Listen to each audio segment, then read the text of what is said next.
Aquela noite de setembro mudaria para sempre o significado da palavra dignidade para todos que estiveram no salão dourado da mansão Vila Nova.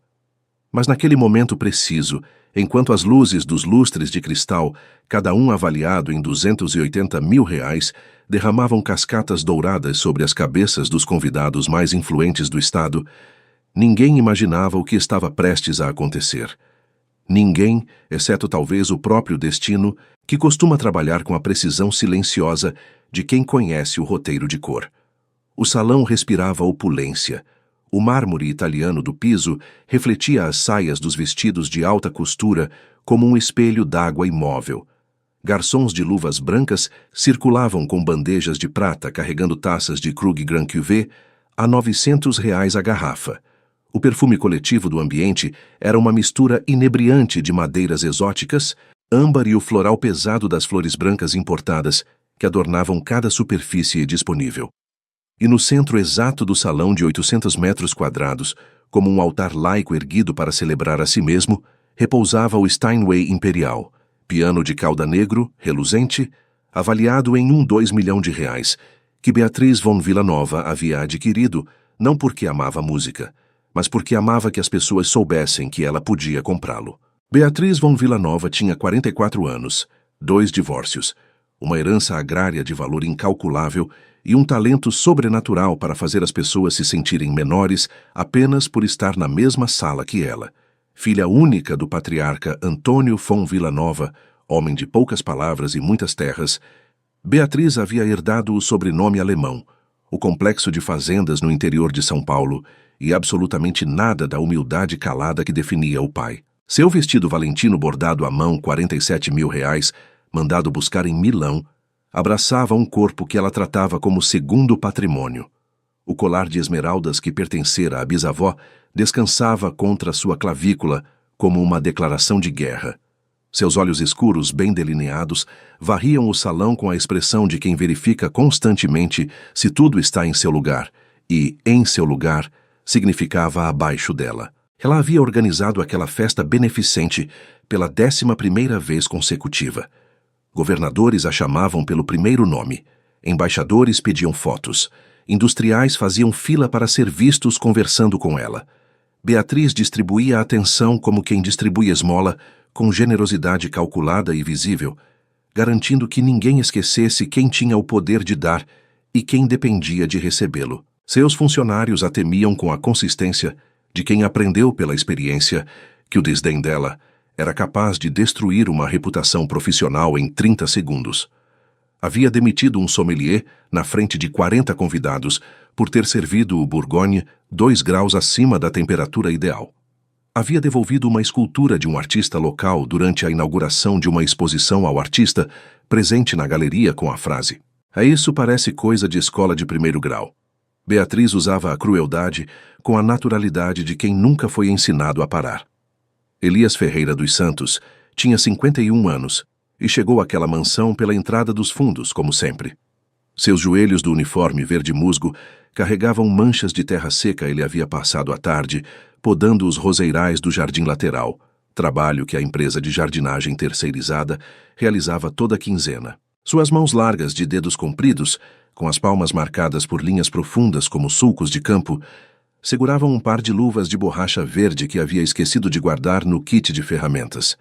Elias era um homem de estatura média, cabelos grisalhos cortados curto, com um rosto que carregava a tranquilidade específica de quem passou décadas construindo a paz interior à força de perder e recomeçar. Não havia pressa em seus passos, não havia tensão em seus ombros. Era o tipo de homem que entra em qualquer ambiente com a mesma temperatura e que os ambientes invariavelmente não sabem o que fazer com isso. Ele havia tomado o corredor errado, simples assim. Estava buscando a saída dos fundos quando o corredor de serviço desembocou diretamente nas portas duplas do salão principal, no exato instante em que um garçom as abria para deixar passar uma bandeja. Elias parou. 200 pessoas conversavam, riam, gesticulavam com taças. E no centro, o Steinway Imperial brilhava como um farol. Seus olhos castanhos o encontraram imediatamente e algo neles acendeu. Não era cobiça, era reconhecimento. O tipo de reconhecimento que acontece quando dois velhos conhecidos se encontram depois de muitos anos em um lugar inesperado. O que você está fazendo aqui? A voz de Beatriz von Villanova cortou o ar do salão como lâmina de aço. Ela havia atravessado 30 metros de mármore para chegar até ele, os saltos de 14 centímetros, produzindo um eco seco e ritmado que era, em si mesmo, uma ameaça. 200 cabeças se viraram na mesma direção. O silêncio que se instalou não foi gradual, foi imediato, como se alguém tivesse cortado o som do mundo com uma tesoura. Este salão, disse Beatriz, a voz alta o suficiente para garantir que todos ouvissem, é para pessoas civilizadas, não para empregados de jardim. Elias não respondeu de imediato. Olhou para o Steinway, e então disse em voz baixa e absolutamente serena, como se a humilhação pública fosse um barulho de fundo irrelevante. Posso? A pergunta caiu no salão como uma pedra em água parada. Beatriz von Villanova piscou 2 vezes e então sorriu. Era o sorriso de quem acaba de receber um presente. O sorriso de Beatriz era a coisa mais perigosa naquele salão naquela noite. Não pela crueldade óbvia que carregava. Crueldade óbvia pode ser contestada, pode ser nomeada, pode ser envergonhada. O sorriso de Beatriz era perigoso porque vinha embalado em elegância, em ironia sofisticada, no tom de quem faz uma piada que todos os inteligentes supostamente compartilham. Era o tipo de crueldade que transformava a plateia em cúmplice antes que a plateia percebesse o que havia concordado em ser. Tocar? Disse ela, a voz levantando no final da palavra com um espanto teatral. Ela se virou para os convidados, erguendo levemente a taça de Krug como quem propõe um brinde. Gente, o jardineiro quer tocar meu Steinway de 1,2 milhão. A gargalhada que varreu o salão não foi unânime, mas foi ensurdecedora. Um senador de 62 anos inclinou a cabeça para o ombro do assessor e murmurou algo. Uma embaixatriz europeia de olhos claros cobriu a boca com a ponta dos dedos. Impossível saber se por constrangimento ou por diversão.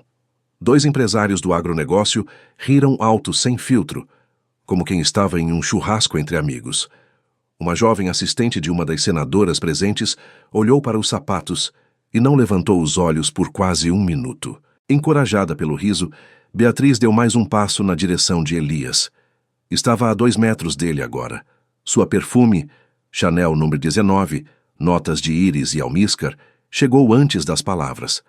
Sabe o que é?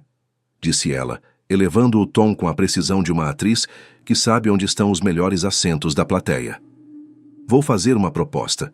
Se você conseguir tocar esse piano de verdade, quero dizer, de verdade, não uma musiquinha de escolinha de bairro, eu caso com você. O salão explodiu, alguém bateu palmas. Um dos empresários do agronegócio berrou, é isso! Com a intensidade de quem acaba de ver um gol. Beatriz fez uma reverência irônica, os cabelos presos se movendo suavemente com o gesto, absolutamente certa de que estava no centro do momento mais divertido da noite.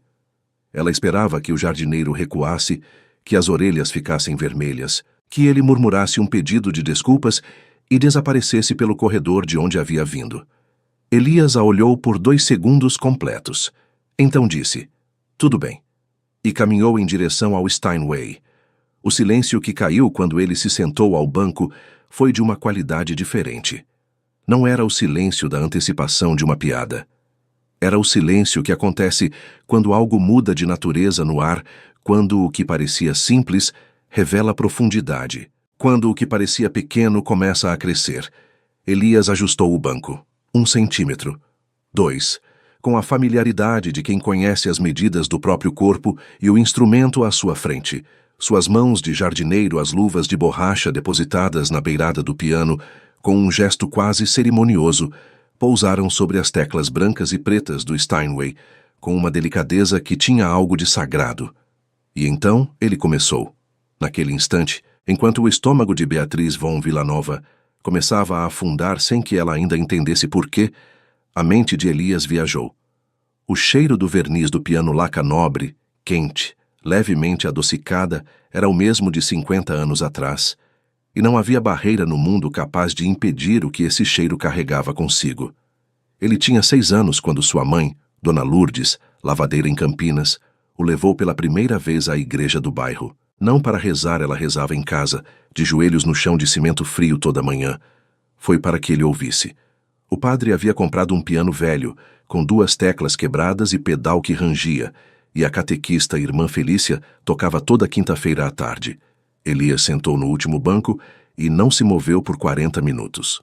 Quando terminou, não saiu. Ficou olhando para o instrumento com os olhos que uma criança tem quando encontra pela primeira vez a coisa para a qual foi feita sem saber nomear, mas sentindo com uma certeza que vai além das palavras. Você quer aprender? Disse irmã Felícia, estranhando a criança imóvel. Ele assentiu sem piscar. Durante 3 anos, Elias estudou naquele piano de 2 teclas quebradas.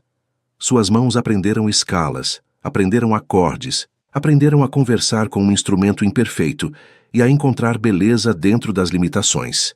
Dona Lourdes acordava às 4 da manhã para lavar a roupa de outras pessoas. Suas mãos sangravam nas quartas-feiras por causa do sabão. Ela nunca reclamou, mas Elias via. Via e prometia para si mesmo em silêncio, com a seriedade grave de uma criança de 9 anos que já entende mais sobre o mundo do que deveria. Eu vou chegar lá. E quando chegar, vai ter valido cada uma dessas mãos.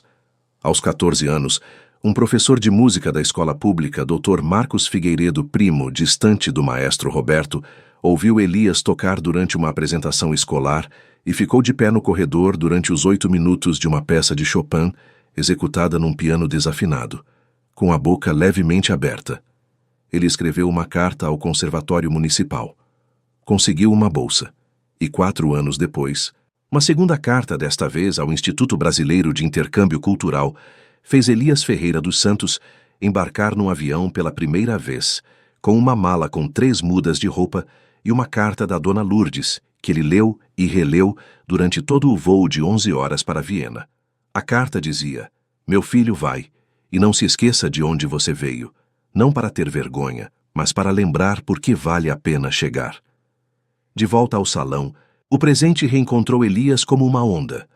Os primeiros 4 compassos da sonata, Claro de Lua de Beethoven, preencheram o espaço de 800 metros quadrados com uma clareza que fez o corpo de Beatriz se paralisar.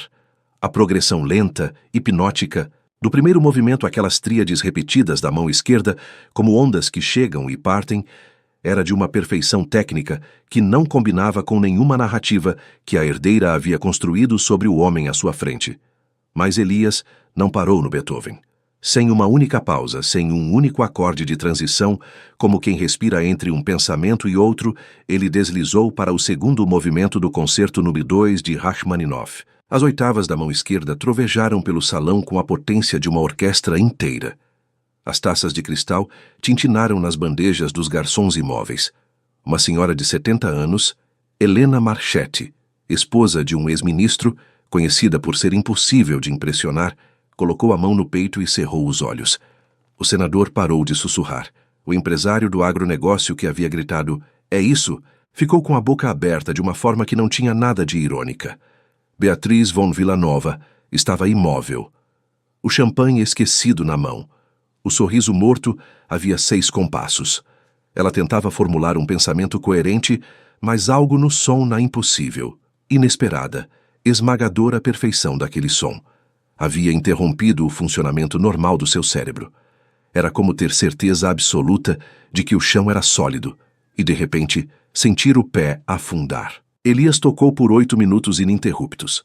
Quando as últimas notas do Rachmaninoff se dissolveram no ar do salão e o silêncio voltou, mas um silêncio completamente diferente do anterior, um silêncio cheio, carregado, que vibrava com o que havia acabado de acontecer, durou 4 segundos completos, antes de Helena Marchetti ficar de pé. E então o salão inteiro ficou de pé com ela, numa ovação que fez as janelas do segundo andar tremerem levemente. Beatriz. A voz do senador Ferraz chegou devagar, sem julgamento aparente, mas com um peso que não deixava dúvida sobre o que comunicava. Quem é esse homem? Ela não respondeu. Não tinha resposta. Pela primeira vez em 44 anos de vida, Beatriz von Villanova não tinha resposta para uma pergunta que lhe foi feita em público.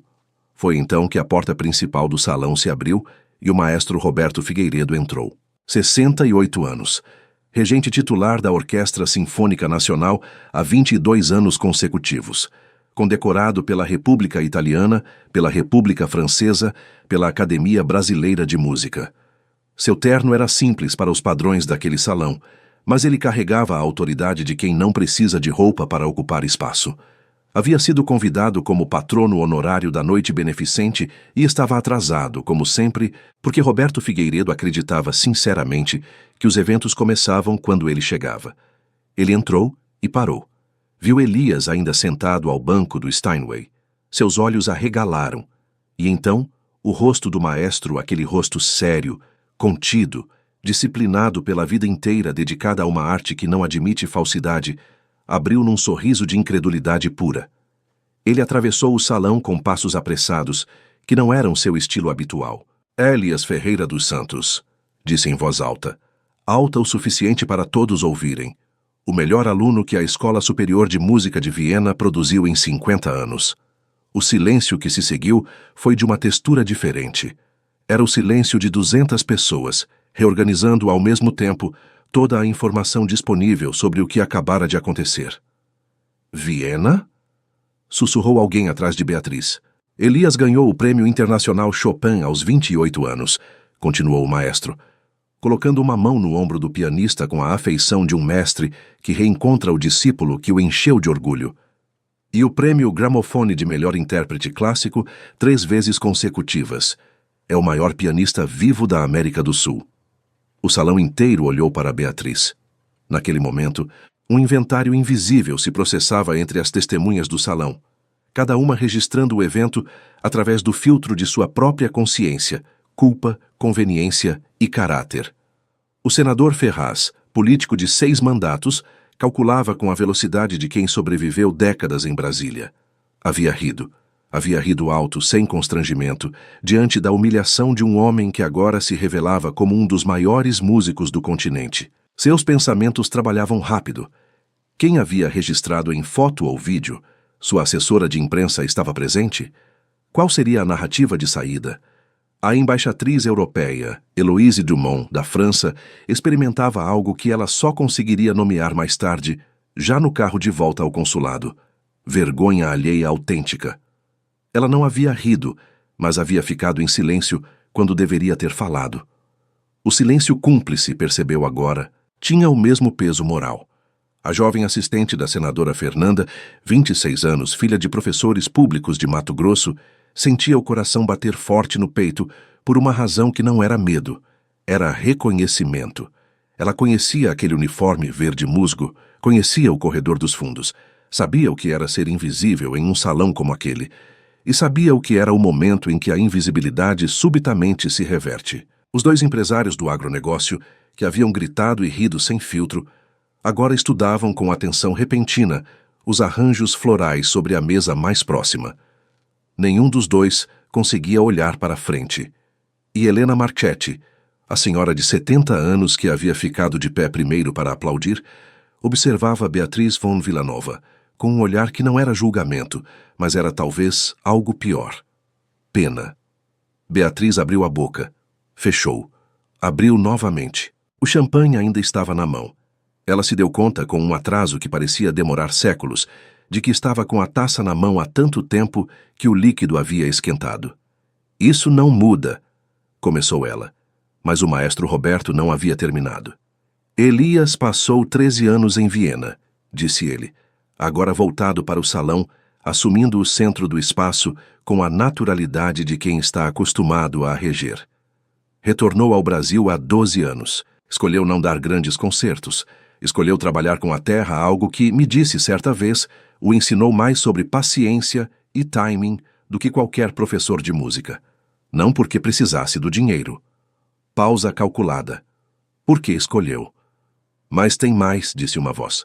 A assessora de Beatriz Priscila, 34 anos, que havia trabalhado para a herdeira por 7 anos e havia aprendido a manter a expressão neutra, em qualquer circunstância, se aproximou com passos rápidos e sussurrou no ouvido da patroa. Beatriz ficou branca, depois ficou cinza. A cor que se seguiu não tinha nome.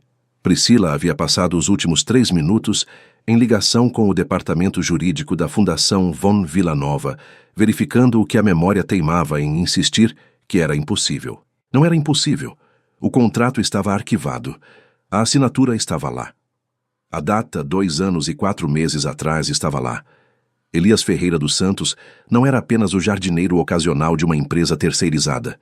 Era sócio fundador do Instituto Ferreira de Artes Organização, que havia doado 3 milhões de reais para programas culturais na região nos últimos 5 anos. Programas de música em escolas públicas, bolsas para jovens de comunidades periféricas em conservatórios, financiamento de orquestras infantis em 7 municípios do interior. E o patrono principal daquele instituto, o homem que havia firmado a parceria estratégica 2 anos antes, sem jamais mencionar o nome do parceiro à filha, era o patriarca Antônio von Villanova, o pai de Beatriz. Tecnicamente, Elias era um dos maiores financiadores das causas culturais que a própria festa daquela noite pretendia celebrar. Beatriz sentiu o champanhe escorregar de seus dedos. A taça foi salva por um garçom que apareceu do nada com a precisão treinada de quem passou anos antecipando acidentes de pessoas ricas. Ela mal percebeu.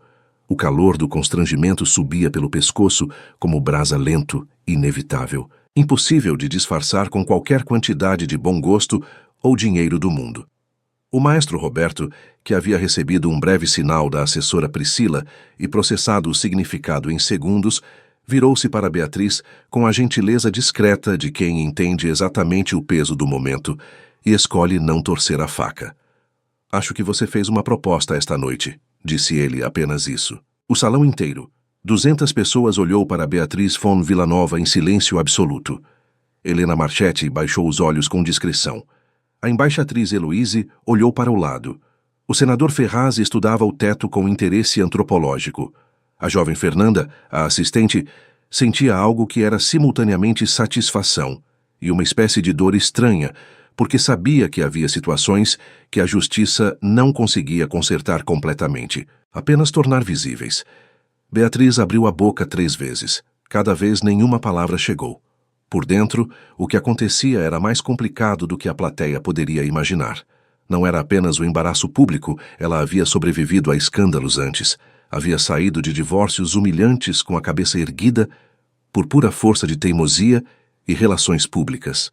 O que estava acontecendo agora era diferente. Era o tipo de colapso interno que acontece quando uma história que você contou para si mesmo por 44 anos de repente não se sustenta mais, não porque alguém a contestou, mas porque os próprios fatos a desmontaram em público, com elegância, sem raiva, com uma dignidade que tornava a sua própria crueldade ainda mais visível por contraste.